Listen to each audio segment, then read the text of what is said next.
आखिरकार हो चुकी है चारू की एंगेजमेंट। जी हाँ, चारू की एंगेजमेंट हो ही चुकी है, जिसके लिए पूरे परिवार वाले फिर से एक बार साथ आकर खड़े हो चुके हैं। तो वही चारू को जब दादी सा आशीर्वाद देते हुए अपनी खानदानी रिंग देते हुए कहती है कि उनके नानू यानी चारू के नानू यानी कावेरी पोद्दार के हस्बैंड चाहते थे कि वो जो रिंग है वो रिंग चारू को दी जाए। जी हाँ, और इसी को देते हुए दादी सा अपने चारू को देती है आशीर्वाद। जिसके बाद दादी सा पूछती है चारू से क्या नीरज उसे पसंद है। जिसके बाद नीरज की इतनी ज़्यादा तारीफ करने लगती है चारू की, पूछिए मत।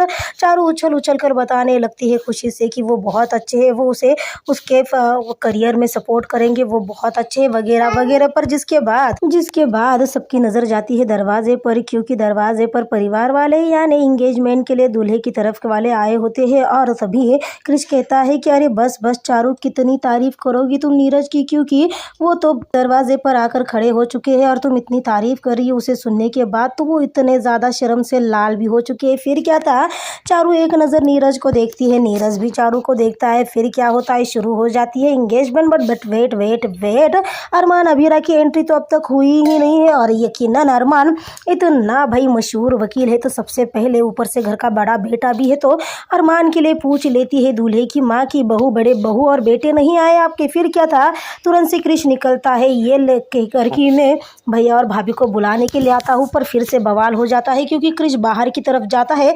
जिसके बाद वो औरत यानी नीरज की माँ फिर से सवाल करती है कि भाई ये क्या बात हुई, तुम अरमान और अभीरा को बुलाने के लिए बाहर की तरफ क्यों जा रहे हो, क्योंकि दोनों तो घर के अंदर ही रहते होगे ना, क्या वो घर के अंदर नहीं रहते। सबके मुंह पर 12 बज जाते हैं, किसी को समझ में नहीं आता कि आखिरकार जवाब दिया जाए तो क्या दिया जाए। फिर क्या था, क्रिश ही थोड़ा सा बात बनाते हुए कहता है कि इस चारू के साथ रह रहकर मैं भी भुलक्कड़ होते जा रहा हूँ। ऑफकोर्स भैया और भाभी अंदर की तरफ ही रहेंगे, वो बाहर थोड़ी ना रहेंगे, मैं जाकर उन दोनों को बुला लाता हूँ। और वो अंदर की तरफ से जाता है, पर कहाँ से जाता है वो तो अब भगवान ही जाने। पर अरमान अभीरा की जब एंट्री होती है तब दोनों अंदर की तरफ ही आते हैं। जब क्रिश पूछता है कि भाई ये दोनों अंदर से आए तो कैसे आए, क्योंकि इनको तो रास्ता तो सिर्फ ओनली वन बाहर की तरफ से है। जिसके बाद क्रिश बताता है यानी आर्यन बताता है कि दोनों किचन की खिड़की से अंदर आए हैं और अरमान अभीरा को पकड़ कर ला रहा था। वैसे तो अभीरा की हालत देखते ही दादी सा समझ जाती है कि कुछ ना कुछ बात तो ज़रूर हुई है। फिर क्या था भाई, ज़्यादा वेट नहीं किया जाता और शुरू हो जाती है इंगेजमेंट। जी हाँ,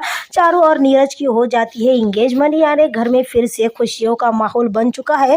वैसे इन खुशियों के माहौल में भी विद्या और मनीषा काफ़ी ज़्यादा अभीरा को देख देख कर लुक कर रहे हैं। तो वही दादी सा को पता चल चुका है कि दोनों के बीच में कुछ तो हुआ है। तो वही भाई रूही की नज़रें भी अभीरा पर ही है, क्योंकि अभीरा कभी भी इतनी गुमसुम शांत नहीं रहती। सबसे बड़ी बात कही जाए तो चारू काफ़ी ज़्यादा